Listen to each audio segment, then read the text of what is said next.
Hi, my name is Piper Hendricks. I'm the CEO of Stories Change Power. Together with my colleague Sheila Maloney, we are delighted to introduce the Brazilian Blueprint, a Yellow Loop project to equip a new generation of civic leaders for what comes next after the current chapter in the United States story. To share our vision, we begin with an excerpt from MSNBC FanFest 2025. I know what Trump wants to do, and I think I know a lot about how he wants to do it. I don't think there's much mystery there. With a translation app, you can just watch it happen in any of the other countries where this has happened in the last 100 years, right? The last century has been the story of democracies turning into authoritarian or falling to authoritarian movements and leaders. We know what they all want to do. So therefore, it's not news. What's news is what our country is going to do about it. The Brazilian Blueprint is our answer to stand up and reimagine democracy. Through the Brazilian Blueprint, we're seeking a version of democracy that is better than what we have now, that is just, and that creates a country where everyone can thrive without exception. Right now, our democratic norms are being eroded. Some talk about needing a U-turn back to democracy. At Stories Change Power, we recognize the two loops theory of change, the theory that inspired our logo. Similar to the three horizons, two loops sees a decline in the current system, symbolized by the red and blue loop. We know that as one system declines, another is forming, symbolized here by the hopeful yellow loop. The transition between the two is not clear. It's not easy, and it's usually not smooth. You see that in the space between the two loops. As the old system declines, the new system is already taking shape, even if not everyone sees it. That's a space for courage and imagination.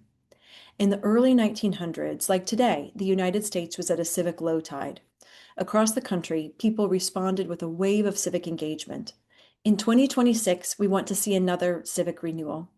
The Brazilian Blueprint is how we at Stories Change Power are contributing and shaping the yellow loop, our next chapter. It's encouraging to know we have a history in this country of civic renewal, and good to see the work underway in the US now to push back on current harms.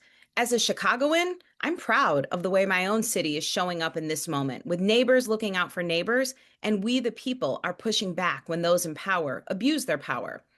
I say that as I know that this moment will end. We've seen a major erosion of trust, destruction of institutions, and shift at the federal level in use of executive power. History is clear that our current situation is not sustainable. So we must decide, what new path will we choose? What is our yellow loop? When we as a country have looked outside of our borders for guidance, our national imagination seems to have one reference point: Europe, and specifically post-Nazi Germany. While there are key lessons to learn there, it's not fully analogous to the United States of 2026. For example, Germany is smaller than California, both in land and population. Germany wasn't shaped by the legacy of the transatlantic slave trade, nor by the colonization of indigenous lands. Social media manipulation wasn't a factor a century ago. So in this project, we're looking instead to another example in our modern world, one with eerily remarkable parallels to the United States: Brazil. Why Brazil? Brazil is the world's second largest multiracial democracy, one that sees long-lasting impacts of slavery and parallels in racial tensions. It's a federation of diverse, independent states spread across a vast landscape. And to sum up a lot in just two dates, our January 6th and their January 8th. As the New York Times stated following Brazil's attempted coup, Brazil understood the assignment and put their former president in prison while we returned ours to the White House. Growing up, I learned that the United States is the greatest and always will be. Candidly, it can be hard to let go of that story and accept that we've moved so far away from the values we've claimed for 250 years.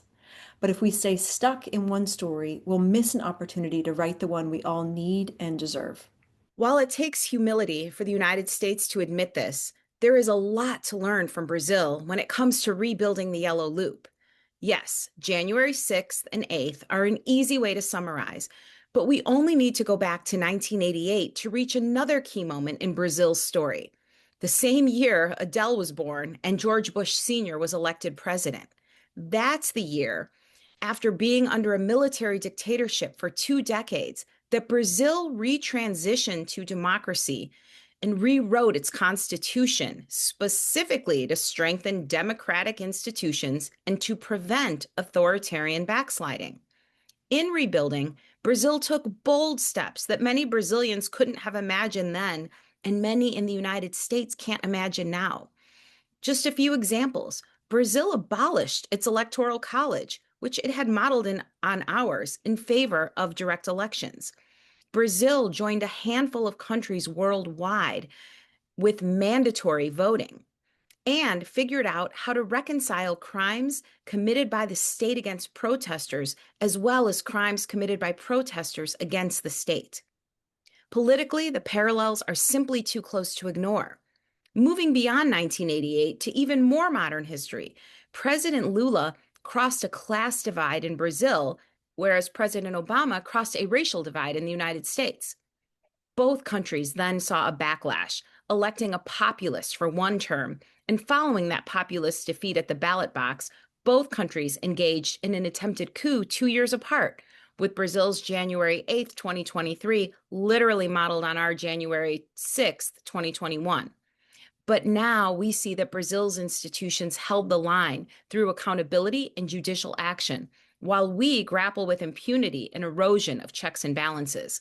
This is just a sample of some important parallels and different outcomes to study that can help shape our shared future. To be clear, in 2026, we aren't saying Brazil's work is complete. We're saying it's comparable and inspiring. Brazil used that brief period, the yellow loop moment, when they ended the dictatorship and needed to rebuild and write their next chapter, starting with a new constitution and a national healing process. Today, Brazil's democracy is being tested in real time. They too are confronting the rise of Christian nationalism, erosion of public trust, destabilizing impact of social media algorithms, the weaponization of political persecution as a tool for gaining power, and the social and political challenges of income inequality. It's in our national interest to bring these parallels into our public conversation and civic imagination. Here, we introduce you to the Brazilian blueprint. In short, our goal is to build a new generation of globally minded, justice-oriented civic leaders. Through cross-cultural learning, community building, and storytelling, everyone involved will shape our shared future on the Yellow Loop.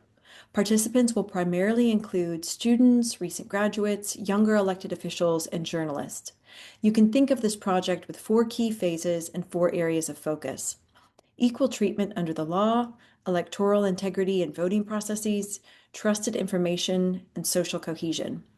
In phase 1, we've had extensive conversations in the US and both virtually and in person in Brazil to shape this idea and form and formalize partnerships.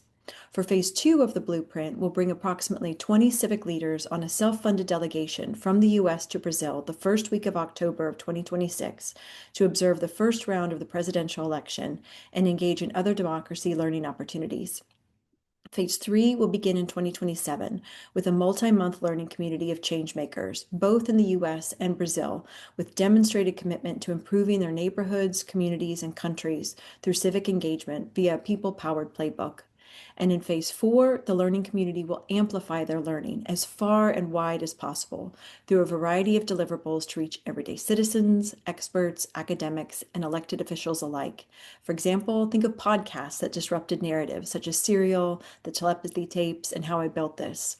Think of documentary films with a wide reach like Food Inc. and Blackfish. We'll work with influencers who have an extensive following, journalists with strong communities of practice, in addition to all the ideas that participants themselves will develop. In short, democratic renewal requires not only institutional reform, but also intercultural, people-powered learning spaces that build civic imagination, solidarity, and cross-border democratic fluency.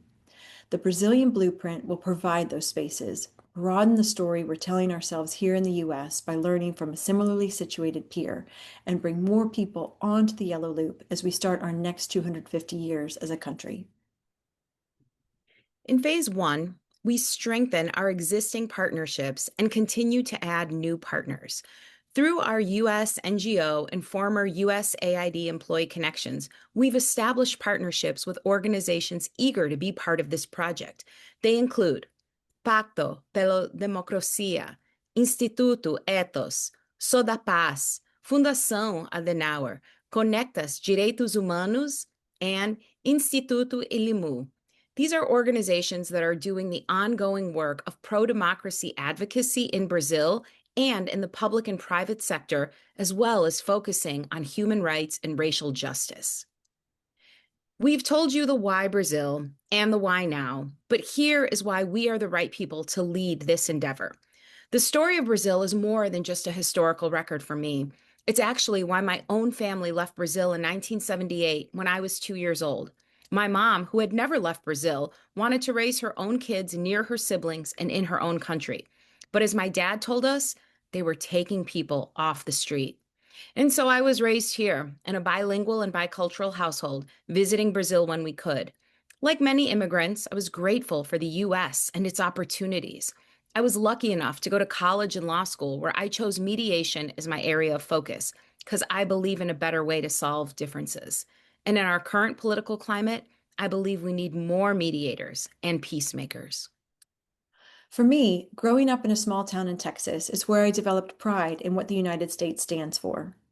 I went on to become a human rights lawyer and see our impact, for better and worse, around many parts of the world.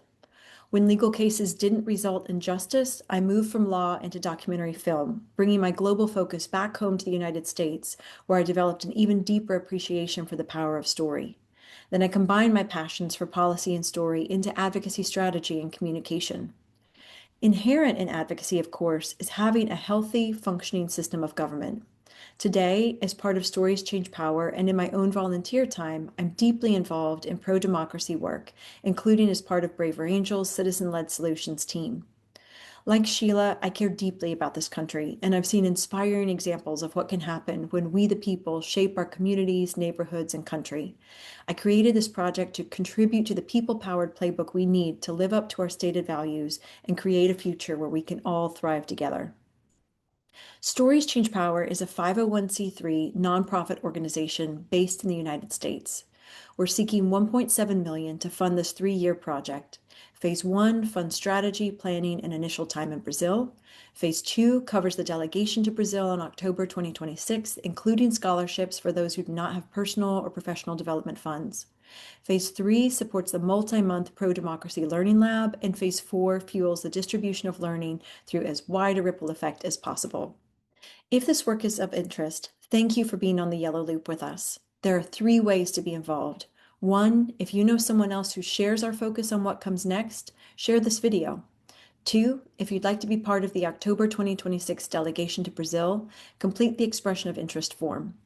3, if you or your organization are interested in financially supporting this project, we'd love to hear from you.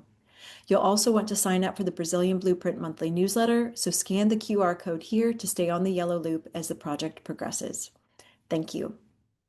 Muito obrigada.